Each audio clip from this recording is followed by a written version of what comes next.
92.7 big FM पर आप सुन रहे हैं प्यार के किस्से यादों का edit box with Nilesh Mishra में, और मैं आपको सुनाने जा रहा हूँ रश्मि रवीजा की लिखी कहानी पहचान तो थी, बिना किसी एड ब्रेक के।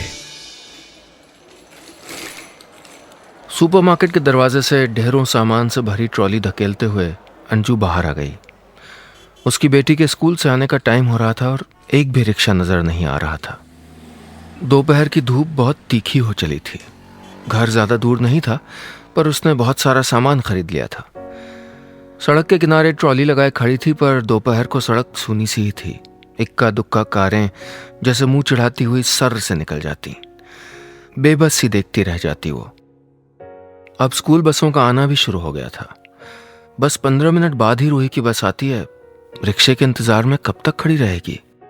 घर का दरवाजा बंद देख के रूही तो परेशान हो जाएगी। और अंजू ने जल्दी जल्दी ट्रॉली से सामान के थैले निकालने शुरू कर दिए और दोनों हाथों में 10-10 किलो का वजन संभाले धूप में ही निकल पड़ी। माथे से पसीना बहने लगा था, पर इतनी मोहलत नहीं थी कि सामान नीचे रख के रुमाल से चेहरा ही पोंछ ले। हांफते हुए बढ़ी चली जा रही थी कि एक सिल्वर कलर की लंबी सी कार बिल्कुल उसके पास से गुजरी। वो थोड़ा चौंक के और किनारे हो गई, पर कार उसके थोड़ा सा आगे जाके रुक गई और कार की खिड़की से एक खूबसूरत सा चेहरा झांकने लगा। तुरंत ही उसको अंजू नाम की पुकार सुनाई दी और एक खूबसूरत चेहरा कार से उतर के बिल्कुल उसके सामने खड़ा हो गया। वो अबूझ सी देखती रही। गोल चेहरा, बिल्कुल स्मूथ स्किन, कंधे पे झुके आकर्षक स्टाइल में कटे बाल, आंखों पे बड़े से महंगे गॉगल्स और सुंदर से जीन्स टॉप में एक लड़की सी दिखती औरत खड़ी थी। अंजू उस चेहरे को घूरे जा रही थी, पर पहचान का कोई भी अक्स दिमाग की बही में रजिस्टर नहीं हो पा रहा था। उस खूबसूरत चेहरे ने आंखों पे से गॉगल्स उतारे और सीधी उसकी आंखों में झांकती हुई थोड़ी नाराजगी से जोर दे के बोली, क्या अंजू, मुझको कैसे भूल गई? उसकी आंखों में चमक देखते ही अंजू चीख पड़ी, अरे शालिनी, तू! ओ माय गॉड, कितना बदल गई है तू, कैसे पहचानूंगी? अंजू के हाथों से दोनों थैले छूट गए और दोनों सहेलियां गले मिल गईं। किसके कदम पहले बढ़े कहना मुश्किल था। शालिनी और अंजू स्कूल में साथ थीं, पक्की सहेलियां थीं। साथ बैठना, साथ में लंच करना, एक दूसरे के घर जाना, घंटों गप्पे लगाना, फिल्में देखना, शरारतें करना, सब कुछ साथ में होता। दोनों के पिता का ट्रांसफर हो गया तो दोनों सहेलियां अलग अलग शहरों में चली गईं, अलग कॉलेजों में पढ़ने लगीं। कुछ दिनों तक नियमित पत्रों का आवागमन जारी रहा, फिर धीरे धीरे कम होते हुए पत्रों का आना जाना खत्म हो गया। यूं अचानक इतने सालों बाद मिलने के बाद इतनी सारी बातें हो गई थी कि दोनों समझ नहीं पा रही थी कहाँ से शुरू करें, कहाँ पे ख़त्म। बाद में पता चला शालिनी के पति अक्सर विदेश दौरे पे रहते हैं और दोनों बच्चे हॉस्टल में। बच्चों का जिक्र आते ही अंजू को याद आया कि उसकी बेटी रूही की स्कूल बस आ गई होगी। उसने झपट के दोनों थैले उठा लिए और बोली, रूही की बस आ गई होगी, वो परेशान हो रही होगी, अब चलना होगा। घर आना एक दिन, एड्रेस बताती हूँ। हाँ तो कार में बैठो ना, छोड़ देती हूँ। घर पास में ही है, चली जाऊंगी, अंजू ने कहा। इतनी फॉर्मल कब से हो गई तू? मेरे टिफिन से मेरी मनपसंद गोभी के पराठे तो पूरा सफर चट कर जाती थी, एक टुकड़ा भी नहीं छोड़ती थी। चल बैठ चुपचाप गाड़ी में। उसको भी स्कूल के दिन याद करके हंसी आ गई। स्कूल पहुंचते ही पहले देखती थी शालिनी डब्बे में क्या लाई है, और अगर भरवा पराठे हों तो फिर रिसेस का इंतजार एक सदी सा लगता था। चुपचाप आगे बैठ गई। 2 मिनट में ही अपनी बिल्डिंग तक पहुंच गई। रूही गेट पे ही होंठ बिसूरे, आंखों में बड़े बड़े मोती लिए खड़ी थी। आप सुन रहे हैं प्यार के किस्से यादों का edit box with Nilesh Mishra में, सिर्फ 92.7 बिग एफएम पर। दोस्तों, अभी तक आपने सुना कि कैसे अंजू शॉपिंग के लिए बाजार गई है और अपनी बेटी रूही के स्कूल से घर पहुंचने के पहले ही घर पहुंच जाना चाहती है, और फिर उसको अपनी बिछड़ी हुई दोस्त शालिनी मिलती है जो अंजू को उसके घर छोड़ देती है। अब आगे। अंजू भाग के बेटी के पास गई और उसको लिपटा के पूछा, देर से खड़े हो क्या? लेकिन रूही की नजरें तो कार से उतरती शालिनी पे लगी थी। ये आंटी कौन है? तब उसने पलट के देखा, शालिनी उसके भारी भारी थैले उठाए चली आ रही थी। उसने भाग के हाथों से थैला ले लिया और सोचने लगी, अब शालिनी को घर चलने के लिए कहना पड़ेगा, पर घर तो सारा बिखरा हुआ है। सुबह से अंजू को वक्त ही कहाँ मिलता था, और अक्सर वो बेटे को बस स्टॉप पे छोड़ के आने के बाद ही घर संभालती थी। आज तो सुपरमार्केट चली गई थी। वो सोच रही थी, सारी चीजें बिखरी हुई पड़ी हैं, शालिनी इतनी सलीके वाली लग रही है, क्या सोचेगी? अच्छा हो वो कह दी अभी वो जल्दी में है, फिर कभी आएगी और एक दिन सब कुछ व्यवस्थित करके बुलाएगी उसको, पर अभी तो रस्म निभानी होगी। ये सोच के अंजू बोली, चलो शालिनी घर पे चलो, एक कप चाय तो पी जाओ। हाँ और क्या, शालिनी बोली, अभी तो हम मिले हैं, कितनी बातें करनी है। बड़ी प्यारी है तेरी बेटी, बिल्कुल तुझ पे गई है, पर हाँ तू बिल्कुल गोल मटोल थी इसकी उम्र में। क्या शालिनी, मेरी बेटी के सामने मेरी पोल खोल रही है, अंजू ने कहा, पर शालिनी रूही की तरफ मुड़ चुकी थी। बेटे आपका नाम क्या है? देर से इंतजार कर रही थी मम्मा का। लिफ्ट में भी शालिनी रूही से ही बातें करने में लगी रही। घर में घुसते ही अंजू ने जल्दी जल्दी सोफे पर से टॉवल, रोशन के उतारे कपड़े, टेबल से ग्लास, किताबें, कॉपियां हटाई। बुदबुदाती भी जा रही थी, सब बिखेर के रख देते हैं लोग, कितना भी सिखाओ कोई नहीं सुनता। अरे ठीक है ना अंजू, परेशान क्यों हो रही है? मैं कोई गेस्ट हूं? बच्चों वाला घर बिखरा हुआ ही अच्छा लगता है। अंजू अब ये भी सोच रही थी, खाना भी तो कितना सादा सा बनाया है, बच्चों की पसंद वाला, दाल चावल भिंडी। खाने का वक्त हो रहा है, शालिनी को खाने के लिए भी कहना पड़ेगा। शालिनी के आधुनिक पहनावे और महंगी कार देख के अंजू को यकीन हो गया था कि वो बहुत अमीर है और ऐसा सादा खाना शायद ही उसको पसंद आए। रूही को खाना देके शालिनी से खाने के लिए पूछ ही लिया और शालिनी ने झट से हाँ भी कर दी। अंजू ने एक और सब्जी बनानी चाहिए तो शालिनी ने किचन में आके गैस बंद कर दी। कुछ और मत बना, दाल चावल सब्जी मेरे लिए कंप्लीट मील है। हार के अंजू ने साथ में दही, पापड़, अचार, सलाद सब रख दिया। शालिनी ने ऐसे चटखारे लेके खाया जैसे जाने कितना स्वाद हो। अंजू को लगा वो उसका संकोच मिटाने के लिए इतनी तारीफ की जा रही है। डोंगे के लिए हाथ बढ़ाते सलाद देते शालिनी के हाथों पे नजर पड़ी और अंजू ने अपनी उंगलियां समेट ली। शालिनी के कोमल मैनिक्योर किए हुए हाथ बहुत सुंदर लग रहे थे।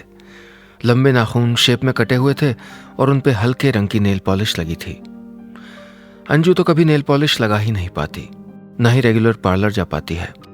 क्रीम के डब्बे शोपीस की तरह ड्रेसिंग टेबल की शोभा बढ़ाते रहते हैं। याद नहीं आता कब ध्यान से अपना चेहरा आईने में देखा था। हमेशा तो भागम भाग ही लगी रहती है। अंजू सोच रही थी दोनों की उम्र एक ही है, पर कितनी अलग लग रही है शालिनी। शालिनी उसके मन में उठते इन गुबारों से निरपेक्ष पुरानी बातें याद करने में लगी थी। वो स्कूल से लौटते हुए लंबा रास्ता चुनना कि घर जल्दी ना आए, डेस्क पे सर नीचे झुका के कागज में लिपटे कच्चे टिकोरे नमक के साथ खाना, वो किताबों के बीच रख के बाल पॉकेट बुक्स पढ़ना, कॉरिडोर में टीचर्स की चाल की नकल करना और कभी कभी पकड़े जाने पे एक्टिंग करना कि पैरों में चोट लगी है। शालिनी की बातों में अंजू भी वर्तमान का सब भूल के उन स्कूल के दिनों में पहुंच गई। खाने के बाद भी सोफे पे जमी दोनों सहेलियां स्कूल मोहल्ले की बातें याद करके देर तक हंसती रहीं। शाम होने को आई तो रूही ने ही याद दिलाया, रोशन के आने का वक्त हो गया था। शालिनी साथ ही बस स्टॉप तक आई, रोशन को गोद में उठा के खूब प्यार किया और फिर आने का वायदा करके और उससे आने का वायदा लेके चली गई। आप सुन रहे हैं प्यार के किस्से यादों का edit box with Nilesh Mishra में, सिर्फ 92.7 बिग एफएम पर। दोस्तों आज मैं कहानी सुना रहा हूं अंजू की, जिसको शॉपिंग करते वक्त अपनी सहेली शालिनी मिली। फिर दोनों एक साथ अंजू के घर आ गए और अंजू अपना सादा सा घर, सादा सा खाना देख के सोच रही थी कि शालिनी जो कि अमीर लगती है वो क्या सोच रही होगी। अब आगे। शालिनी के जाने के बाद अंजू बहुत अनमनी सी हो गई। दोनों सहेलियां एक साथ ही पढ़ती थी, घर का बैकग्राउंड भी एक सा था, पर आज दोनों की जिंदगियां कितनी अलग हैं। शालिनी इसी तरह बिंदास जहां मन होता है घूमती है, बच्चे हॉस्टल में हैं, पति दौरे पे, पैसे हैं, गाड़ी है, जिधर मन हो चल दो, कोई जिम्मेवारी नहीं, कोई रोकने टोकने वाला नहीं। रोकते टोकते तो उसके पति अवनीश भी नहीं है, पर वो क्या करे। दोनों बच्चों का स्कूल, उनका होमवर्क, उनकी drawing class, dance class, karate class, skating class, फिर शॉपिंग, खाना बनाना, घर संभालना, इनके बीच ही तो चक्कर घिन्नी सी घूमती रहती है। कहाँ से खुद के लिए वक्त निकाले। अंजू के पति अवनीश ऑफिस से आए तब भी अंजू अपनी सोच में ही गुम थी। पति ने पूछ ही लिया, क्या बात है, तबीयत ठीक नहीं क्या? नहीं सब ठीक है, अंजू बोली।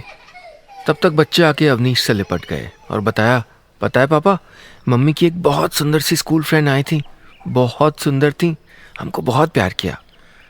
ये रोशन था। और पता है वो बोल रही थी कि मम्मी स्कूल में बिल्कुल मेरी जैसी लगती थी, पर मुझसे मोटी थी। ये रूही थी। अच्छा? अवनीश ने अंजू की तरफ देखा तो उसने कहा, हाँ शालिनी मिल गई थी रास्ते में, मेरी स्कूल फ्रेंड है, दोपहर में यहीं थी। तब तो तुमको खुश होना चाहिए था, यूँ चुप सी क्यों हो? नहीं बस थक गई हूँ, अंजू ने कहा। बहुत दिनों बाद इतनी ढेर सारी बातें की ना, इसलिए। ये कह के बात टाल दी थी अंजू ने, लेकिन सबके सो जाने के बाद भी उसकी आंखों में नींद नहीं थी। उसके सामने बार बार शालिनी का खिला खिला चेहरा घूम जाता, साथ ही अपनी बुझी सी सूरत दिखाई दे जाती और उसका मन और बुझ जाता। क्या हो गई है जिंदगी उसकी? सारा दिन काम और बच्चों में सर खपाना, सुकून के 2 पल नहीं मिलते। एक काम निपटाती भी नहीं कि दूसरे काम का ख्याल दस्तक देने लगता है। पूरे वक्त भागम भाग लगी रहती है, बच्चों को भी हरदम डांटती ही रहती है। आज शालिनी ने गोद में बिठा के प्यार किया तो दोनों कितना खुश दिख रहे थे, बार बार जिक्र कर रहे थे, आंटी ने इतना प्यार किया। उसको तो याद भी नहीं था कि कब बच्चों को गोद में बिठा के पुचकारा था उसने। आप सुन रहे हैं प्यार के किस्से यादों का edit box with Nilesh Mishra में, सिर्फ 92.7 बिग एफएम पर। दोस्तों, आज मैं कहानी सुना रहा हूं अंजू की, जिसको शॉपिंग करते वक्त अपनी सहेली शालिनी मिली। शालिनी का जीवन उसको अपने आप से बहुत बेहतर लगता है, जबकि दोनों कभी साथ में एक ही स्थितियों में स्कूल में पढ़ती थीं। अब आगे। शनिवार की शाम शालिनी अवनीश से मिलने आई। देर तक बातें करती रही, फिर बोली, कल संडे की दोपहर बच्चे और पापा अपनी बॉन्डिंग करें और आपकी बीवी को हम थोड़ी देर के लिए चुरा के ले जाएंगे। जरा हम सहेलियों को भी तो थोड़ा वक्त साथ बिताने दीजिए। जब वरुण टूर से लौटेंगे तो आप सबको लंच या डिनर के लिए मेरे घर आना होगा। अवनीश ने कहा, आप ये लालच ना भी देती फिर भी मैं आपकी सहेली को जाने से नहीं रोकता। अंजू ने थोड़ी शंका से देखा तो अवनीश ने उसको आश्वस्त किया, अरे तुम बच्चों की चिंता मत करो। क्यों बच्चों, कल हम लोग कार्टून फिल्म देखेंगे, फिर बर्गर खाने जाएंगे और फिर आइसक्रीम। दोनों बच्चे खुशी से चीख पड़े। वो भी माँ के अनुशासन से थोड़ी देर के लिए ही निजात पाने के ख्याल से खुश थे। ठीक 3 बजे शालिनी गाड़ी लेके आ गई और अंजू को लेके चल दी। शालिनी के घर के बाहर ही दरवाजे के दोनों तरफ 2 प्लांट सजे थे। घर के अंदर भी सब कुछ व्यवस्थित। सफ़ेद रंग का सोफा, बीच में कलात्मक सी कांच की मेज और मेज पे सजे एक बोल में रंग बिरंगे पत्थर। हर कोने में गमले में सुंदर से प्लांट्स थे। प्लांट्स के नीचे मूर्तियां सजी थीं। साफ चमकती दीवारें और उन पे लगी पेंटिंग्स पे गिरती हल्की सी रोशनी। लग रहा था जैसे किसी और ही दुनिया में पहुंच गई है। वो तो नीचे कुछ रखने की सोच भी नहीं सकती थी। रोशन के बॉल की एक ठोकर सब तोड़ डालेगी। उससे बैठने के लिए कह के शालिनी शेल्फ पर से एक फोटो उठा लाई। देख मेरे दोनों बेटे, पराग और परिमल, 2 प्यारे से हंसते हुए बच्चे एक दूसरे के गले में बाहें डाले कैमरे की ओर देख रहे थे। उसको फोटो दिखाते हुए शालिनी इतने प्यार से तस्वीरों पे हाथ फेर रही थी मानो वो तस्वीरें नहीं बच्चों का मुखड़ा हो। अंजू के भीतर कुछ जोर का दरक गया। कितना मिस करती है शालिनी अपने बच्चों को। उसकी आंखों की तरफ देखने की हिम्मत नहीं हुई, जरूर भरी हुई होंगी। शालिनी भी हाथों में तस्वीर थामे बच्चों के चेहरे को एक टक देखते हुए कहीं खो सी गई थी। उसको उबारने के लिए अंजू ने ही जोर से कहा, अरे पानी तो पिला। देख मैं कितनी आलसी हूं, तू भाग भाग के मेरी इतनी खातिरदारी कर रही थी और मैंने पानी तक को नहीं पूछा।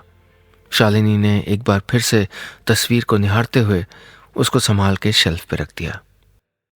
आप सुन रहे हैं प्यार के किस्से यादों का edit box with Nilesh Mishra में, सिर्फ 92.7 बिग एफएम पर। दोस्तों, आज मैं कहानी सुना रहा हूं अंजू और उसकी दोस्त शालिनी की। अंजू, जो कि एक मिडिल क्लास महिला है, अचानक शॉपिंग करते करते अपनी दोस्त शालिनी से मिली। शालिनी अंजू के घर आई और अंजू का घर सादा सा था। आज अंजू शालिनी के घर आई है और देख रही है कि उसका घर कितना खूबसूरत, कितना व्यवस्थित है। बार बार अपने घर से, अपने बच्चों से, अपने जीवन से तुलना कर रही है। अब आगे। पानी लेके शालिनी लौटी तो कहने लगी, तू संकोच कर रही थी ना कि घर कितना बिखरा हुआ है, और यहां देख कोई घर बिखेरने वाला है ही नहीं। जानबूझ के इधर की चीजें उधर करती हूं ताकि कुछ तो बदलाव लगे, वरना महीनों तक चीजें एक ही जैसी पड़ी रहें। उसके पूछने पे कि बच्चों को हॉस्टल क्यों भेज दिया, शालिनी कहने लगी, वरुण का मन था कि बच्चे इंडिपेंडेंट बने, बड़े कैंपस वाले स्कूल में पढ़ें जहां घुड़सवारी, तैराकी सब सीख सकें। मैं शिकायत नहीं कर रही, बच्चों का भविष्य बन जाएगा, उनको अच्छी शिक्षा मिल रही है, पर मैं इस अकेलेपन का क्या करूं? फिर सर झटकते हुए शालिनी ने खुद ही कहा, छोड़, मैं भी क्या बातें लेके बैठ गई। बोल, क्या खाएगी? अरे कुछ नहीं, आज संडे था ना, लंच हैवी हो गया। अरे वाह, आपने तो खा लिया, पर हम जो भूखे बैठे हैं, शालिनी बोली। क्यों, तुमने खाना नहीं खाया? अब अकेले अकेले कौन बनाए? अरे तो तू खाना नहीं खाती? आश्चर्य से भर गई अंजू। खाती क्यों नहीं, कभी ब्रेड खा लिया, कभी बिस्किट, कभी फल या जूस ले लिया। अब खुद के लिए कौन झंझट करे? उस दिन तेरे यहाँ मैंने जमाने के बाद दाल, चावल, सब्जी, सलाद, दही ये सब खाया था। अब तक स्वाद है जबान पे। देखा नहीं कैसे भुक्कड़ की तरह खा रही थी? तो तू करती क्या है फिर सारा दिन? समय कैसे काटती है? कोई जॉब क्यों नहीं कर लेती? अंजू को अब सचमुच शालिनी की चिंता हो रही थी। कई कारण हैं, शालिनी ने कुछ सोचते हुए कहा। देख, पैसों की तो कमी है नहीं, वरुण ठीक ठाक कमा लेते हैं, क्यों किसी ज़रूरतमंद का हक मारूं? मैंने कभी खुद के लिए कोई बड़े बड़े ख्वाब तो देखे नहीं। एक सीधी सादी सी खुशहाल पारिवारिक ज़िंदगी चाहती थी, लेकिन वो भी नहीं मिल पाई। पर ठीक है, जैसा मिला है, जो मिला है, उसी में समझौता कर लेती हूँ। नौकरी इसलिए भी नहीं कर सकती कि जब बच्चे छुट्टियों में घर आते हैं तो पूरा वक्त उनके साथ बिताना चाहती हूँ। किस जॉब में इतनी छुट्टियाँ मिलेंगी? और ख़ाली टाइम में कभी ओल्ड एज होम चली जाती हूँ, कभी किसी अनाथालय या स्ट्रीट चिल्ड्रन के साथ भी काम करती हूँ। उन सब के साथ वक्त बिता के कुछ देर के लिए सही दिल को बड़ा सुकून मिलता है। अंजू उसकी बातें सुनती हुई गहरी सोच में डूब गई थी और वो शालिनी के ठाट बाट देख के कितने कॉम्प्लेक्स से भर गई थी।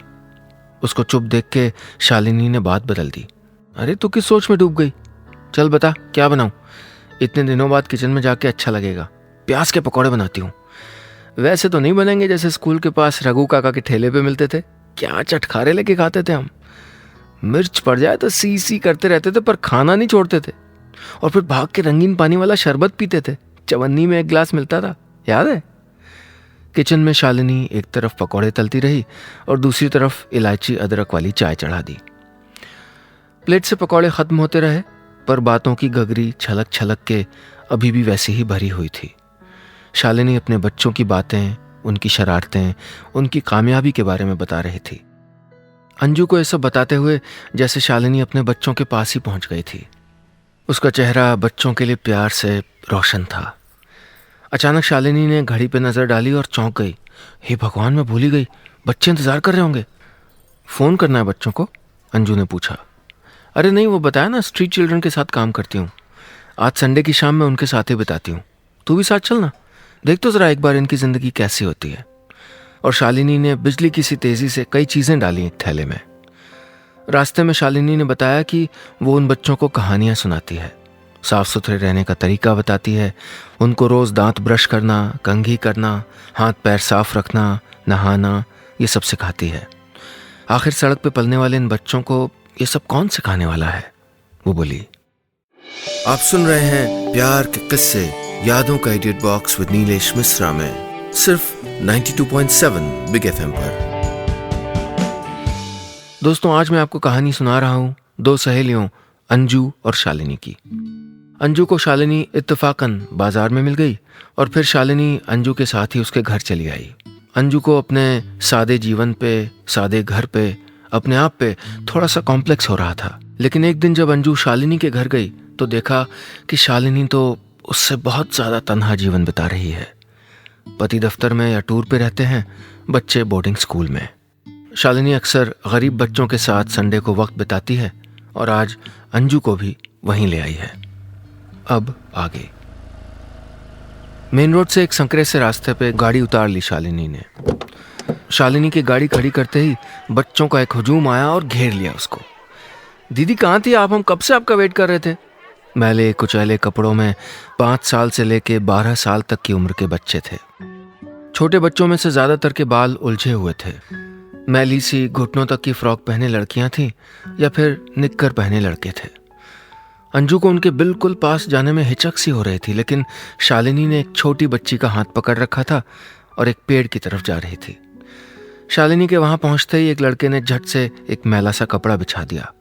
बिना किसी संकोच के शालिनी उस पर बैठ गई। सारे बच्चे एक साथ शालिनी का अटेंशन चाह रहे थे। कोई उसको अपने दांत दिखा रहा था कि उसने ब्रश किया है, तो कोई अपने हाथ।